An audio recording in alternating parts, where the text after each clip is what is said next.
మీ vaccine తీసుకున్నారా మీరు? కూర్చోరు.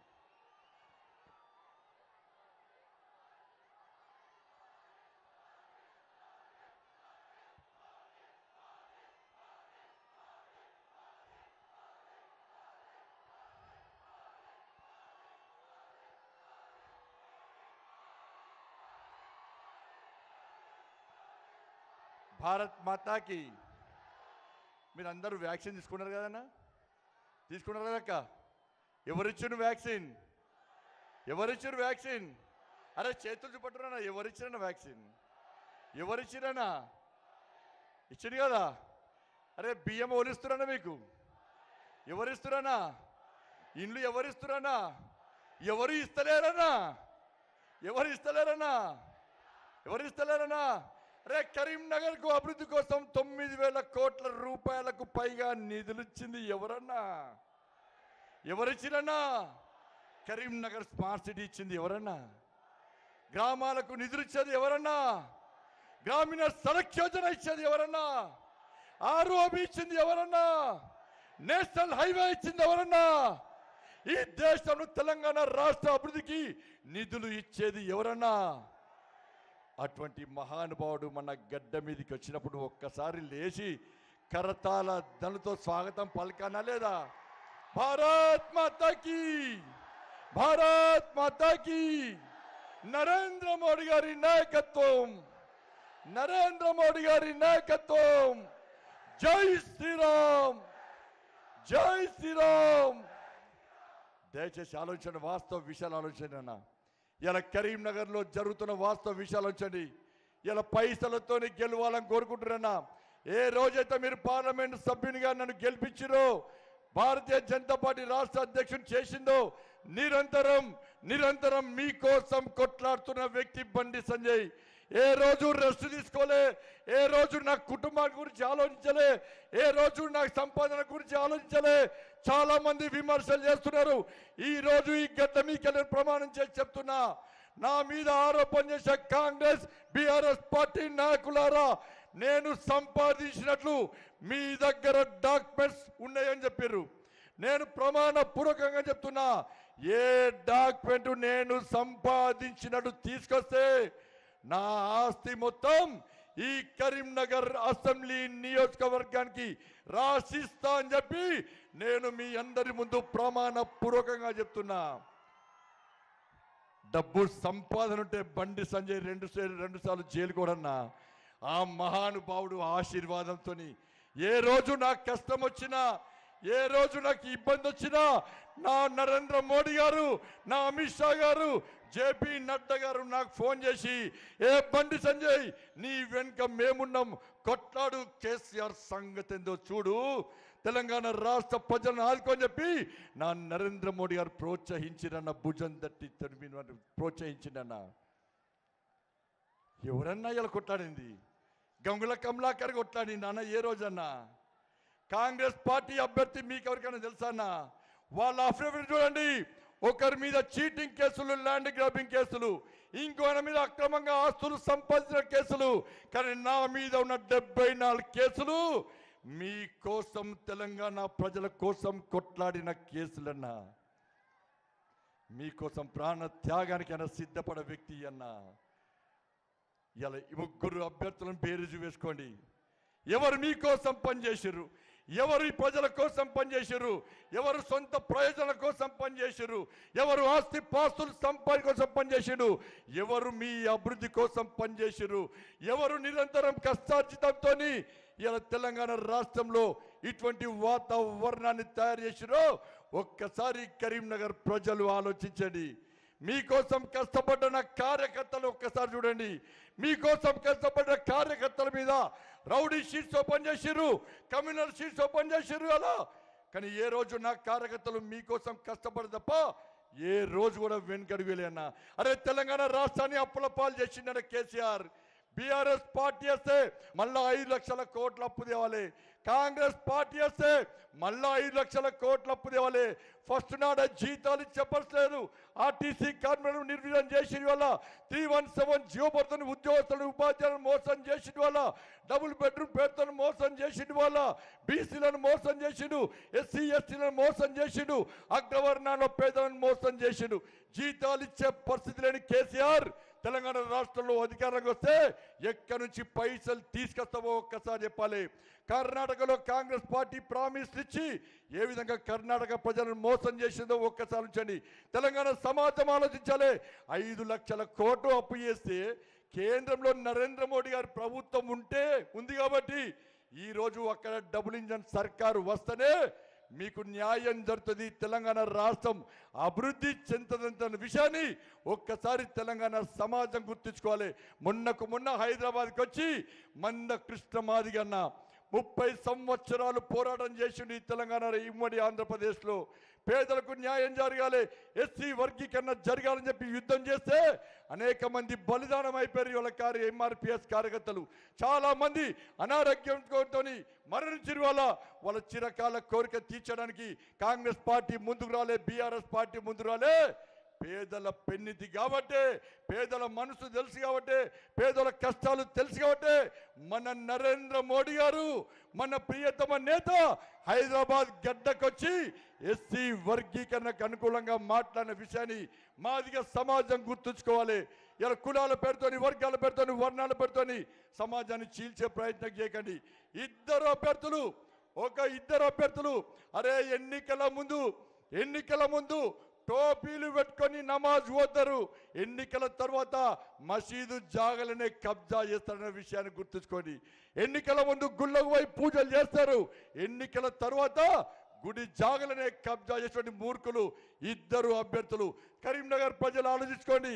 నేను మీకోసం కొట్లాడినా నాలాంటి వ్యక్తులను ప్రోత్సహించకుంటే ఇలా పేద ప్రజల గురించి ఎవ్వరు కొట్లాడరన్నా. నాలాంటి అభ్యర్థులను గెలిపించకుంటే నాతో పాటు కష్టపడి పనిచేసిన నా కార్యకర్తలేనని ప్రశ్నిస్తారు. అన్న పేదల కోసం కష్టపడి పనిచేస్తే, పేదల కోసం 74 కేసులు వేసుకుంటే, పేదల కోసం నాన్ అవైలబుల్ కేసు పెట్టుకుంటే, పేదల కోసం జైలుకు పోతే ఇలా పేదోళ్ళే ఓట్లు లేకుంటే పేదల కోసం ఎందుకు కొట్లాడాలన్నా చెప్పి నా కార్యకర్తలు ప్రశ్నిస్తే ఏం సమాధానం చెప్పాలి ఒక్కసారి ఉంచండి. నా భార్యను చంపుతున్నారన్నా, నా పిల్లలు కిడ్నాప్ చేస్తున్నారన్నా, రేపు నా భార్య పిల్లలే ప్రశ్నిస్తారు. ఇలా భార్య పిల్లలైనా ప్రశ్నిస్తారు. అరే పేదల కోసం నువ్వు పనిచేస్తే ఆ పేదోళ్ళ ఓట్లేలే, నీ కుటుంబాన్ని చంపుతాన్నా కూడా పేదల కోసం పనిచేస్తావు, ధర్మం కోసం పనిచేస్తావు. ఆ పేదల కోసం నీకు ఓటేకుంటే ఎందుకు పనిచేయాలి పేదల కోసం అని చెప్పి నా భార్య పిల్లలు ప్రశ్నిస్తే ఏం సమాధానం చెప్పుకోవాలో కరీంనగర్ ప్రజలు ఆలోచించాలి. తెలంగాణ మొత్తం కరీంనగర్ చూస్తుందన్న. 60 లక్షల మంది నిరుద్యోగ యువత మీకోసం చూస్తారన్నా, అవుట్ సోర్సింగ్ ఉపాధ్యాయులు మీకోసం, అవుట్ సోర్సింగ్ ఎంప్లాయీస్ మీకోసం చూస్తారన్నా, ఆర్టీసీ కార్మికులు మీకోసం చూస్తారన్నా, పేదోళ్ళు మీకోసం చూస్తారన్నా. ఒక్కసారి ఆలోచించండి. కరీంనగర్ ప్రజలు ఒక్కటి కావాలి, మీరు ఒక్కటై ఇలా మీ నాయకుడు మీరు తయారు చేసినటువంటి మీ కన్న బిడ్డగా చూసుకున్నటువంటి మీ బండి సంజయ్ని 2 సార్లు ఓడగొట్టిర్రు. ఒక్కసారి బండి సంజయ్కి ఆలోచించి ఒక్క ఛాన్స్ ఇవ్వండి. కరీంనగర్ శాసనసభ్యునిగా మీకు సేవ చేసే అవకాశం ఇవ్వండి. 5 రోజులు కష్టపడి నా కోసం 5 సంవత్సరాలు ఈ కరీంనగర్కు రక్షణ కవచంగా ఉంటానని చెప్పి మీ అందరికీ విజ్ఞప్తి చేస్తూ, మన అందరి ప్రియతమ నేత, మనందరి ఆదర్శమూర్తి అన్న కరీంనగర్ ఆరోబి కోసం పోతే, నరేంద్ర మోడీ గారి దగ్గర పోతే శబాష్ బండి ఆరోబి పక్కా చేయాల్సిందే, పక్కా ఇవ్వాల్సిందే. కరీంనగర్కు సిఆర్ఎఫ్ ఫండ్స్ కావాలి సార్ అంటే తెలంగాణకు 500 కోట్లు ఇస్తే కేవలం కరీంనగర్కే 200 కోట్ల రూపాయలు ఇచ్చినటువంటి మహానుభావుడు నరేంద్ర మోడీ అన్న. ఇలా కేటీఆర్ అంటున్నాడు నరేంద్ర మోడీ ఎట్లా దేవుడుతానని. నీ అయ్య దేవుడా? రే నీ అయ్య ఆర్టీసీ కార్మికులు ఆత్మహత్య చేసుకుంటే బయటికి రాని మూర్ఖుడు మీ అయ్యా. 27 మంది ఇంటర్మీడియట్ విద్యార్థులు ఆత్మహత్య చేసుకుని నీ అయ్య బయటికి రాలే. వడ్ల కుప్పల మీద రైతులు చనిపోతే నీ అయ్య బయటికి రాలే. 317 జీవో పేరుతోని ఉద్యోగస్తులు ఉపాధ్యాయులు గుండె వలి చచ్చిపోతే నీ అయ్య బయటికి రాలే. ఎస్సీ రిజర్వేషన్ వర్గీకరణ కోసం ఎస్సీ సమాజం ఉద్యమం చేస్తే నీ అయ్యే బయటికి రాలే.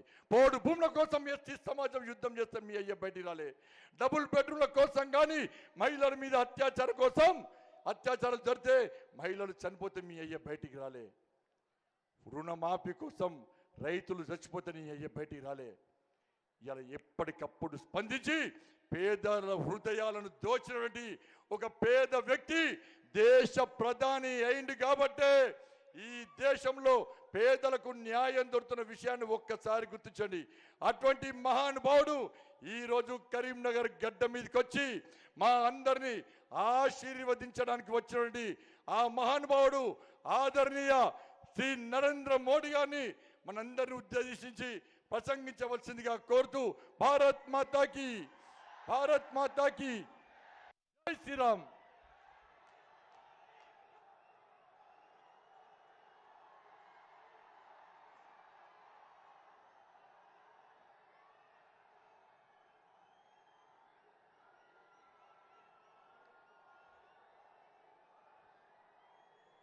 भारत माता की,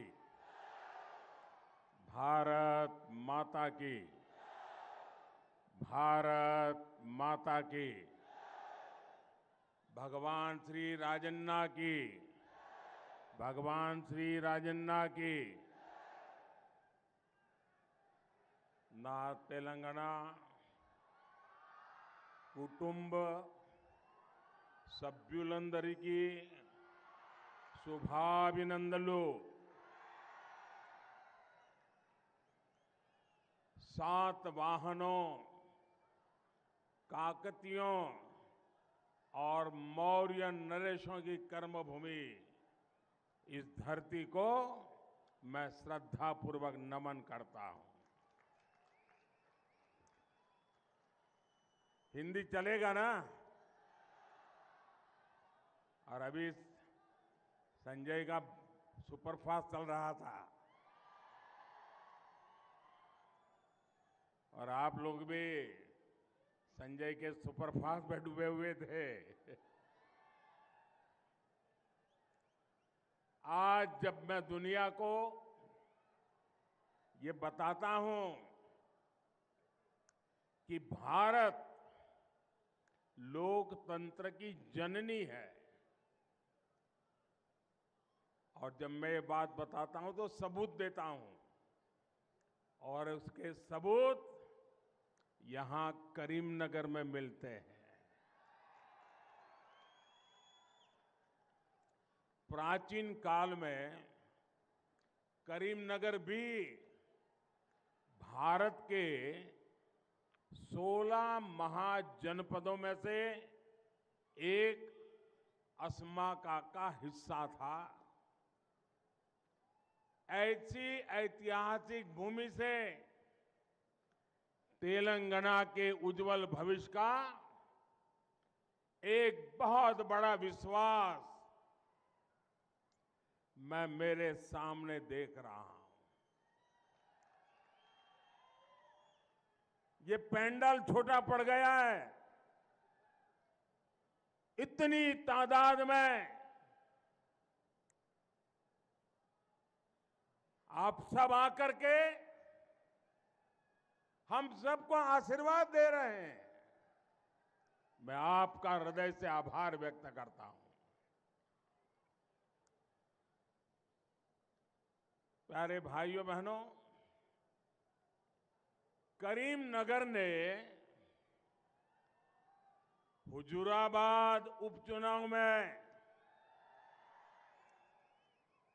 फार्म हाउस सीएम केसीआर को सत्ता से बाहर करने का ट्रेलर दिखा दिया था. दिखाया था कि नहीं दिखाया था? आपने शुरुआत की है कि नहीं की? अभी चुनाव में पूरा खेल खत्म हो रहा है. आज पूरा तेलंगाना एक ही बात कर रहा है.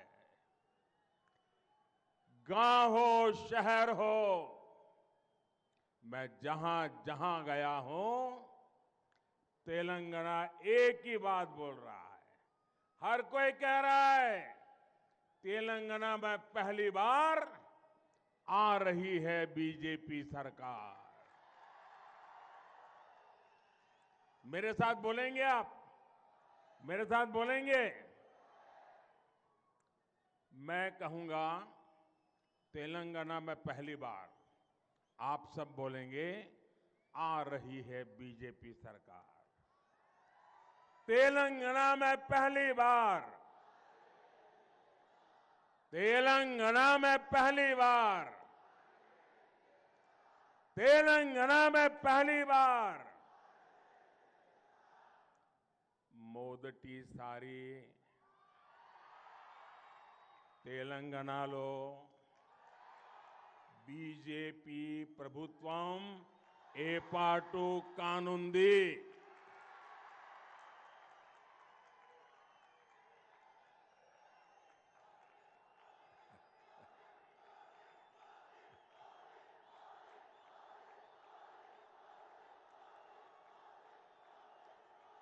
और बीजेपी ने आपसे वायदा किया है, बीजेपी सरकार में पहला सीएम बीसी समाज से ही होगा। ना कुटुंब सभ्युलारा, आने वाले 5 साल तेलंगाना के विकास के लिए बहुत जरूरी है। इन 5 वर्षों में तेलंगाना का राज्य, आज तेलंगाना की उम्र है 10 साल, ठीक है? 10 साल हो गए ना? अब 5 साल के बाद 15 साल हो जाएंगे। अब घर में बेटा या बेटी जब 10 साल के हो जाते हैं तो माँ बाप क्या सोचते हैं? भाई अब उसके दोस्त अच्छे हो, उसकी स्कूल अच्छी हो, उसके टीचर अच्छे हो, उसकी पढ़ाई लिखाई अच्छी हो, उसका बातचीत करने का तरीका अच्छा हो। ये सब करते हैं कि नहीं करते हैं? और डगर डगर पे मां बच्चों को बताती है कि देख भाई, अब तू 10 साल का हो गया, 11 साल का हो गया, 13 साल का हो गया, अब जरा कुछ जीवन के लिए, अच्छी पढ़ाई के लिए तैयारी करो, यहीं से जीवन शुरू होने वाला है। कहते हैं कि नहीं कहते हैं? हर परिवार में बेटा या बेटी 10 साल के हो जाए तो 5 साल मां बाप बड़े महत्वपूर्ण मानते हैं। वैसे ही तेलंगाना के 10 साल हो रहे हैं और इसलिए ये 10 से 15 साल का जो समय है ना, ये बहुत ही महत्वपूर्ण है। ये 5 साल तय करेंगे कि तेलंगाना हिंदुस्तान में नंबर 1 कैसे बनेगा। और इसलिए भाइयों बहनों, ये ऐसी उम्र है तेलंगाना की कि अब हम कोई प्रयोग नहीं कर सकते, कोई गलती नहीं कर सकते। हम तेलंगाना को उसके नसीब पर नहीं छोड़ सकते। अब तो हमें हमारे सपनों का तेलंगाना बना के रहना है और इसके लिए तेलंगाना को बीजेपी सरकार की बहुत जरूरत है। साथियों, बीजेपी सरकार के लिए सबसे बड़ी प्राथमिकता देश का विकास है, देश के हर राज्य का विकास है। आज जब लोग कहते हैं कि राष्ट्रहित में वोट दिया, अगर किसी को पूछा जाए, टीवी वाले वोट देने के बाद लोगों को पूछते हैं किसको वोट दिया, पूछते हैं ना। ये तेलंगाना में भी लोग चल पड़ेंगे 30 तारीख को, और लोग जब कहते हैं, कुछ लोग हैं बताते नहीं है, इतना ही कहते मैंने तो राष्ट्र हित में वोट दिया। जैसे ही वो कहता है राष्ट्र हित में वोट दिया, तो पत्रकार भी समझ जाता है ये बीजेपी वाला लगता है। आज जब लोग कहते हैं कि विकास के लिए वोट दिया, तो सुनने वाले समझ जाते हैं कि बीजेपी को वोट दिया है। आज जब कोई कहता है कि देश का गौरव बढ़ाने के लिए वोट दिया, तो सामान्य मानवी भी समझ जाता है कि ये तो बीजेपी को वोट देकर के आया है। जब जनहित की बात होती है, गरीब कल्याण की गारंटी की बात होती है, तब भी एक ही नाम सामने आता है, बीजेपी। बीजेपी बीजेपी पर यही विश्वास आज तेलंगाना के भी कोने कोने में दिखाई दे रहा है। मैं जहां गया हूं, मैं परिवर्तन की हवा देख रहा हूं, मैं लोगों का मिजाज देख रहा हूं। अब यहां बदलाव निश्चित है। लोगों ने यह भी तय किया है, बीआरएस को भगाएंगे, कांग्रेस को आने नहीं देंगे। ना कुटुंब सभ्युलारा,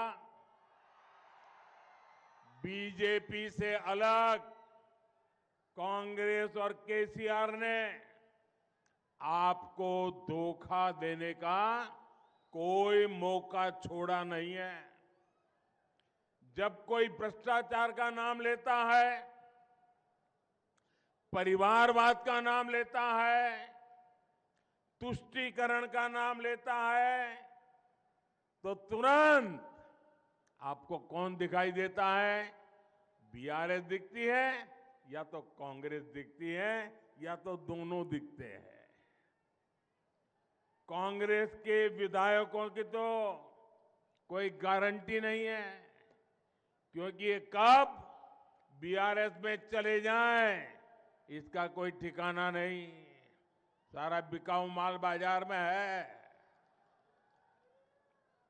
इसलिए कोई भी तेलंगाना में कांग्रेस को वोट देगा, क्योंकि लोग जानते हैं कांग्रेस को वोट देने का मतलब है कि केसीआर को दोबारा लाने का रास्ता खोल देना।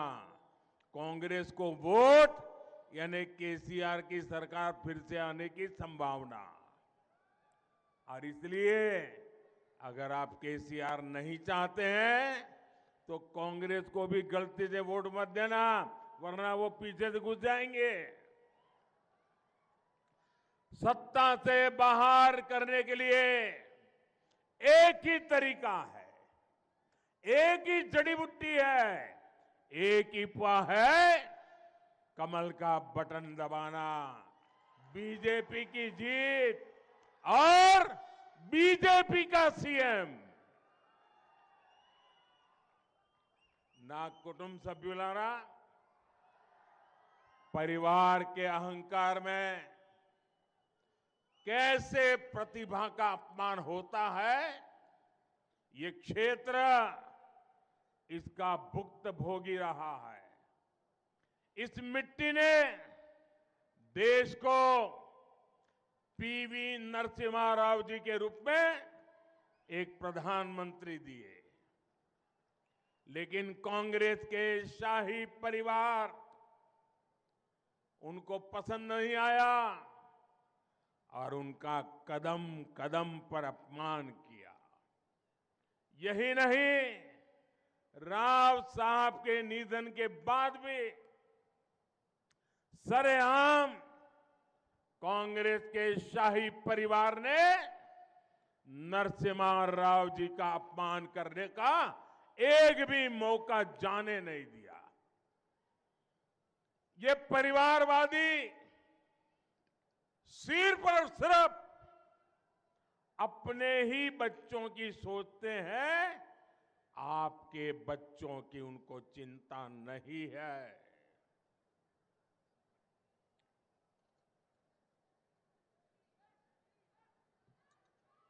इसलिए आपको बीआरएस हो या फिर कांग्रेस, ये आपके बच्चों का भविष्य बर्बाद करने में कोई कसर बाकी नहीं छोड़ते। इसलिए मैं कहता हूं, कांग्रेस केसीआर ओक्टे, कांग्रेस केसीआर ओक्टे इद्धरितो జాగ్రత్తగా ఉండండి। బీజేపీ మాత్రమే తెలంగాణ ప్రతిష్టను పెంచుతుంది।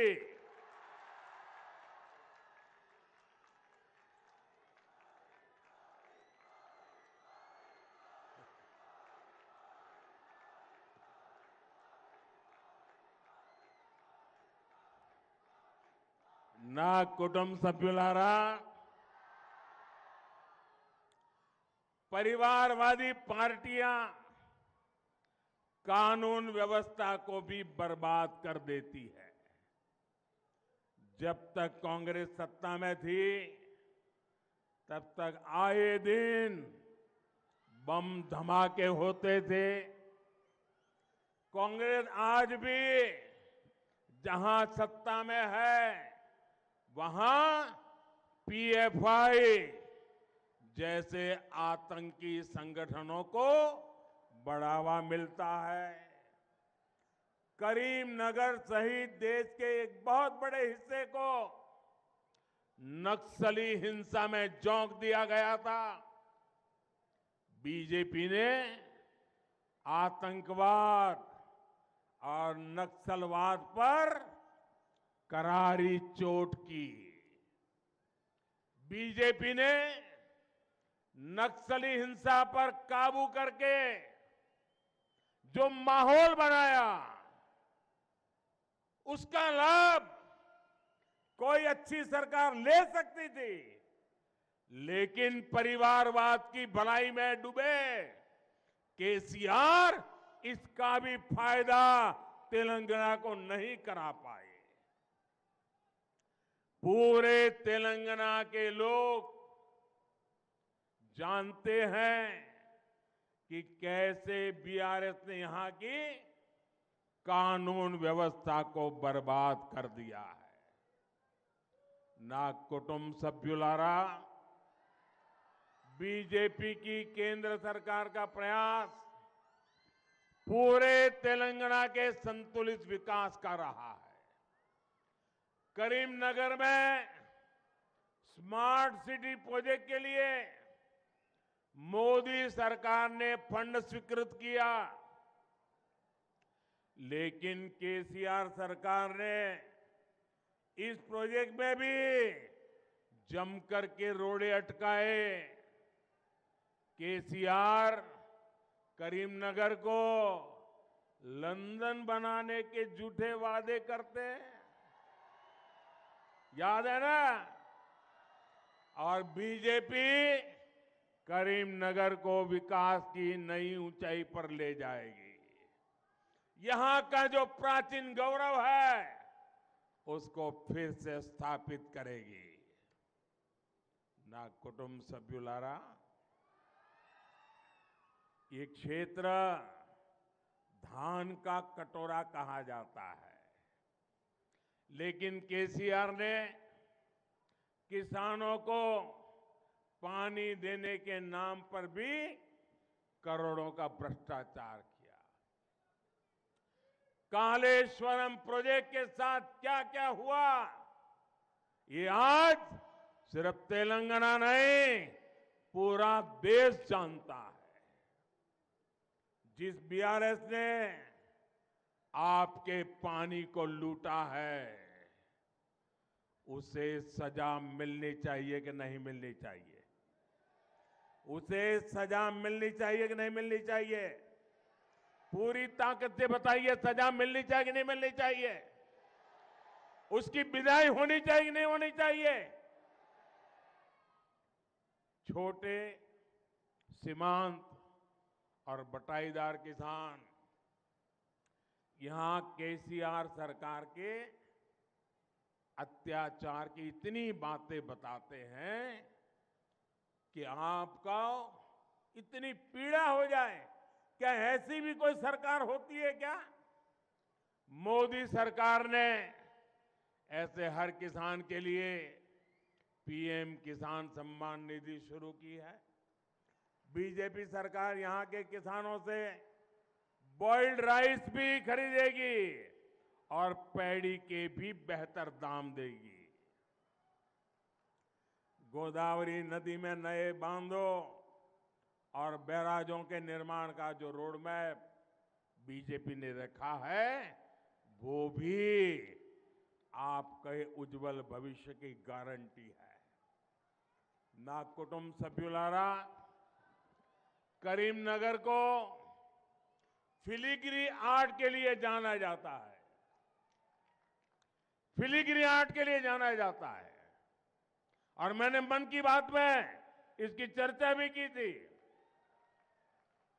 यहां के सोने और चांदी के कुशल कारीगरों की सब दूर वाहवाही होती है।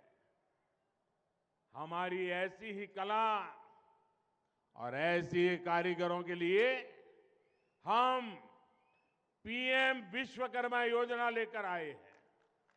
इसके तहत जो हमारे फिलिग्री आर्ट के कारीगर हैं, उनको आधुनिक ट्रेनिंग भी मिलेगी, आधुनिक औजार, आधुनिक टूल्स भी मिलेंगे और अपने बिजनेस को बढ़ाने के लिए लाखों रुपयों का बिना गारंटी ऋण भी मिलेगा।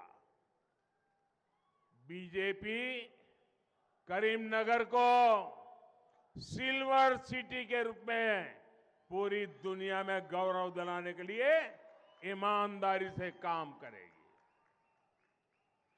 यहां करीमनगर के में बुनकर समुदाय के हितों को भी बीजेपी सरकार सर्वोच्च प्राथमिकता देगी। और जब मैं वोकल फॉर लोकल की बात करता हूं, तो मैं करीमनगर के कारीगरों की भलाई के लिए कहता हूं।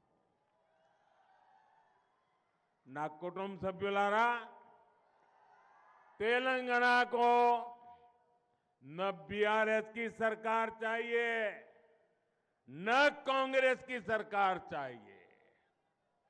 तेलंगाना को अपनी गारंटी पूरे करने वाली बीजेपी सरकार चाहिए। मोदी की गारंटी, मोदी की गारंटी सबको मुफ्त राशन देने की है।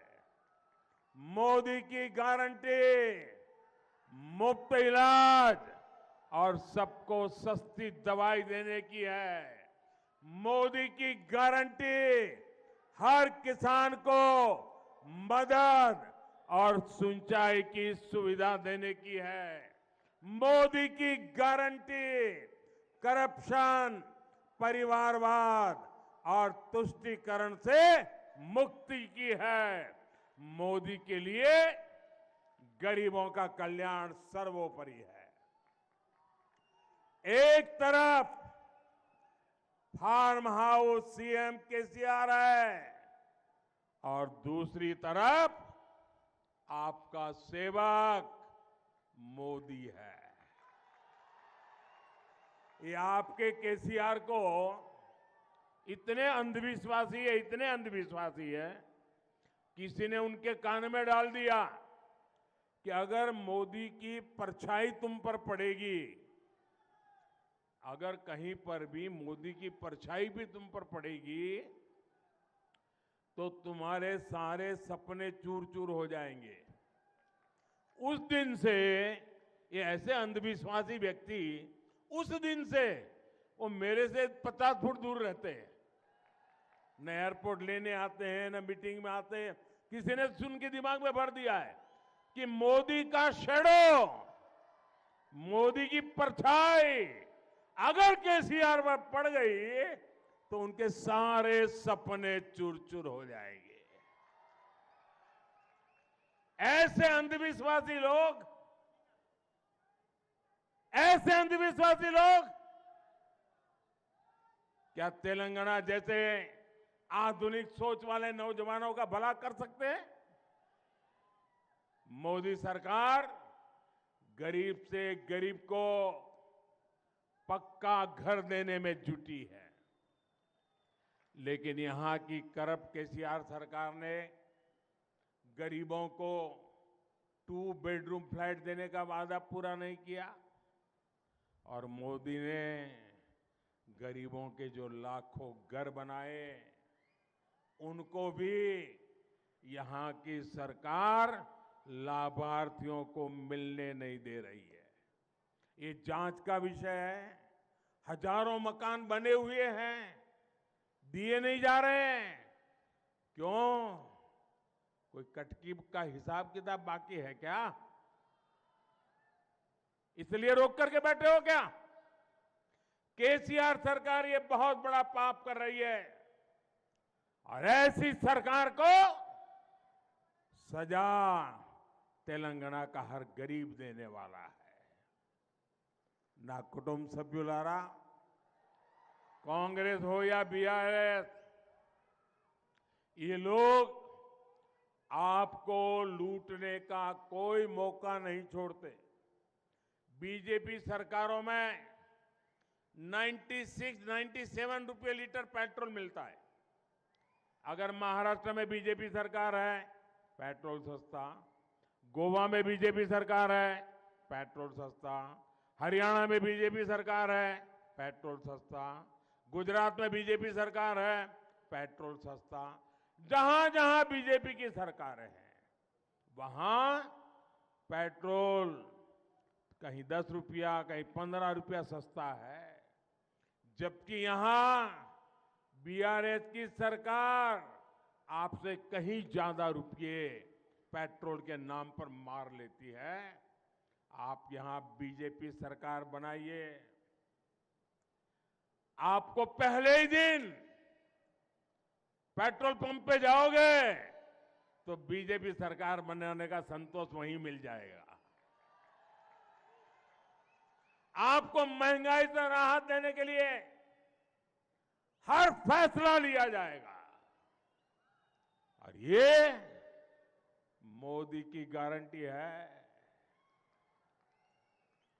और मोदी गारी गारंटी अंटे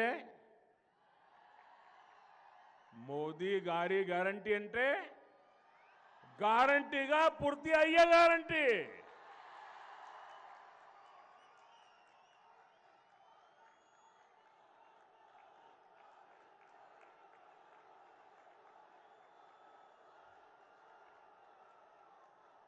నా కుటుంబ సభ్యులారా,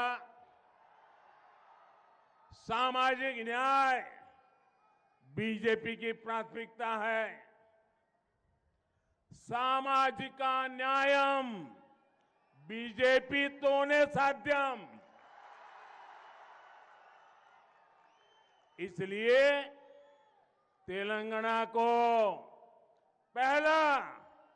पहला बीसी समाज का सीएम देने का इसके लिए आपको वोट डालना है। मादिगा समुदाय को उनका हक मिले, इसके लिए वोट डालना है। एसटी समाज को सुरक्षा और सम्मान मिले, इसके लिए वोट डालना है। केसीआर ने तेलंगाना के लोगों को विश्वासघात दिया, गरीबी दी, मुश्किलें दी। क्या तेलंगाना का निर्माण केसीआर के परिवार को पालने के लिए हुआ था? क्या आप लोगों ने तेलंगाना इसलिए बनाया था कि केसीआर अपने नाते रिश्तेदारों को भ्रष्टाचार की खुली छूट दे सके?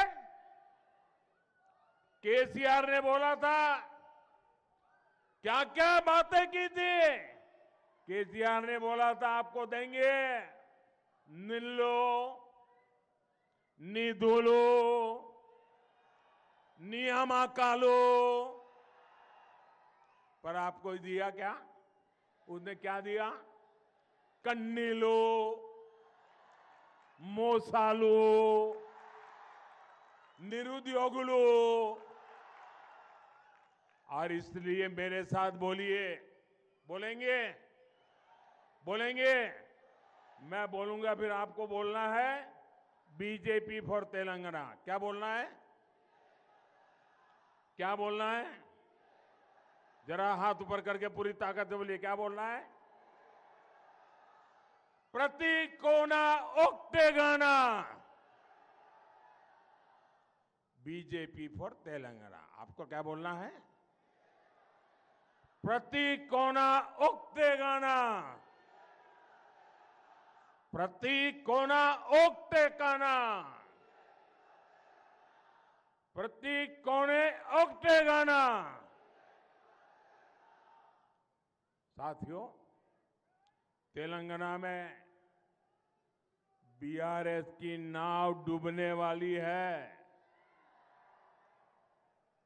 और बीआरएस को भी ये एहसास हो चुका है कि 3 दिसंबर को उसका टिकट कट जाएगा।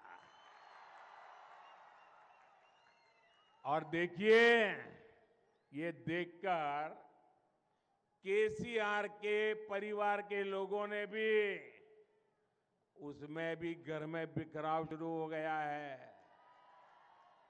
अपनी हार सामने देख केसीआर एक तरफ पूरी ताकत लगा रहे हैं कि जनता का आक्रोश थोड़ा ठंडा हो जाए, वहीं दूसरी तरफ केसीआर के रिश्तेदार अब बीआरएस को ही कोस रहे हैं। 3 दिसंबर के बाद तो ये लड़ाई और तेज होने वाली है।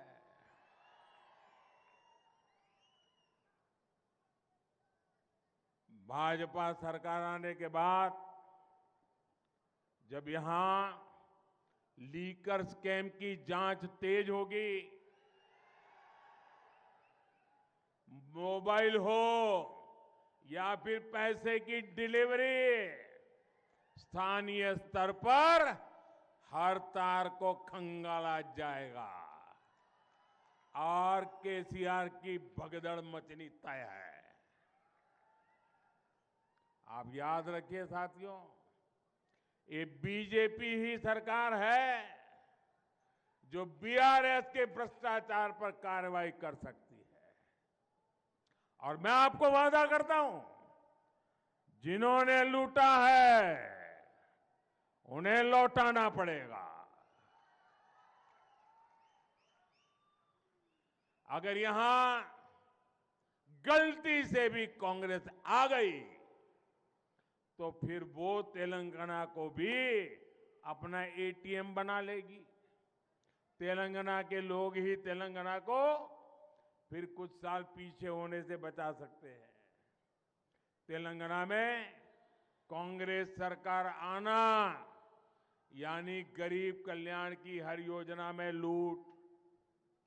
मेरा तेलंगाना के लोगों से आग्रह है, और मेरी एक, बाकी कुछ ना समझो तो कोई बात नहीं, इतना समझ लेना, मेरा आपसे आग्रह है, एक बीमारी को खत्म करने के लिए दूसरी बीमारी मत लाइए।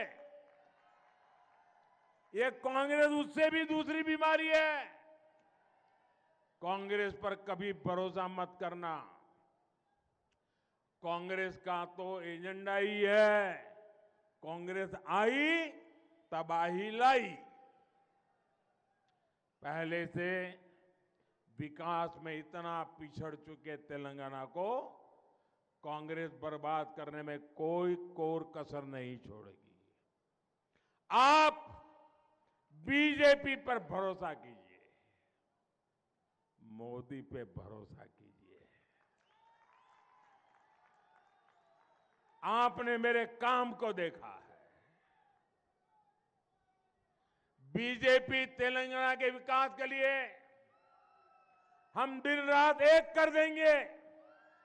बीजेपी तेलंगाना का इंफ्रास्ट्रक्चर सुधारेगी, बीजेपी तेलंगाना के नौजवानों को रोजगार देगी, बीजेपी तेलंगाना के छोटे किसानों की परेशानियां दूर करेगी, बीजेपी यहां की महिलाओं का जीवन आसान बनाएगी, बीजेपी यहां बीसी समाज से मुख्यमंत्री बनाएगी, बीजेपी यहां मादी समाज को न्याय दिलाएगी।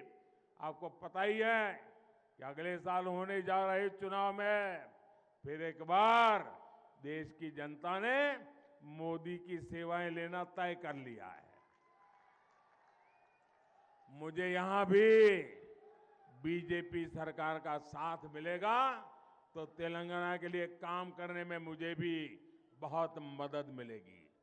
इसलिए इस चुनाव में बीजेपी को जिताइए।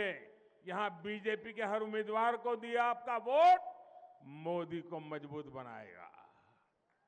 ना कुटुंब सभ्युलारा, आने वाले 5 साल तेलंगाना के विकास के लिए बहुत जरूरी है। डबल इंजन की सरकार तेलंगाना को विकास की नई ऊंचाई पर ले जाएगी। इसके लिए यहां बीजेपी आनी चाहिए। बीजेपी रावाली, बीजेपी बीजेपी बीजेपी। अच्छा तो मैं बात बोलता हूं, बोलेंगे आप बोलेंगे बीजेपी रावाली बोलेंगे। तेलंगाना के तेज विकास के लिए, तेलंगाना के तेज विकास के लिए, तेलंगाना के तेज विकास के लिए, करप्ट नेताओं पर कार्रवाई के लिए, करप्ट नेताओं पर कार्रवाई के लिए, शराब स्कैम के गुनहगारों को जेल भेजने के लिए, शराब स्कैम के गुनहगारों को जेल भेजने के लिए, इरिगेशन स्कैम के दोषियों को जेल भेजने के लिए, इरिगेशन स्कैम के दोषियों को जेल भेजने के लिए, छोटे किसानों का कल्याण करने के लिए, छोटे किसानों का कल्याण करने के लिए, छोटे उद्यमियों की मदद के लिए, छोटे उद्यमियों की मदद के लिए, बुनकर समुदाय की मदद के लिए, बुनकर समुदाय की मदद के लिए, नौजवानों को रोजगार के नए अवसर देने के लिए, शहर हो या गांव, दोनों के संतुलित विकास के लिए आपको कमल के निशान पर बटन दबाना है। कमल को मिला हर वोट मेरी शक्ति बढ़ाएगा। करेंगे, पक्का करेंगे। हर घर में जाएंगे, कमल खिलाएंगे, बीआरएस को साफ कर देंगे, कांग्रेस को साफ कर देंगे, कमल ही कमल करेंगे। अच्छा मेरा एक काम करेंगे। अब इसमें तो बड़ा जुस्सा था, मेरा काम बोल रहा हूं तो ठंडे पड़ गए।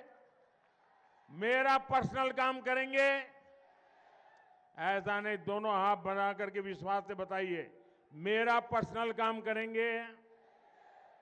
ये चुनावी काम नहीं है, मेरा पर्सनल काम है, करेंगे, पक्का करेंगे। तो एक काम करना, परिवारों में जाना, घर घर जाना और सबको कहना कि अपने मोदी जी करीमनगर आए थे, अपने मोदी जी करीमनगर आए थे और उन्होंने आपको नमस्कार भेजा है। इतना कर देंगे, घर घर मेरा नमस्कार पहुंचा देंगे, हर परिवार में प्रणाम पहुंचा देंगे। जरा हाँ बोले तो पता चलेगा, पहुंचा देंगे। हर परिवार में जाके कहेंगे करीमनगर मोदी जी आए थे, आपको प्रणाम कहा, इतना कर देंगे। जब आप हर परिवार को कहेंगे ना कि मोदी जी ने करीमनगर आकर के प्रणाम भेजा है, तो वो मन से मुझे आशीर्वाद देंगे। और जब हर परिवार से आशीर्वाद मिलेगा तो मेरी ऊर्जा अनेक गुना बढ़ जाएगी। जब परिवार से मुझे विश्वास मिल जाता है तो मुझे आपके लिए काम करने की, दौड़ने की ताकत बढ़ जाती है। और इसलिए घर घर जाना, मेरे प्रणाम पहुंचाना। बोलिए भारत माता की, भारत माता की, भारत माता की। बहुत बहुत धन्यवाद।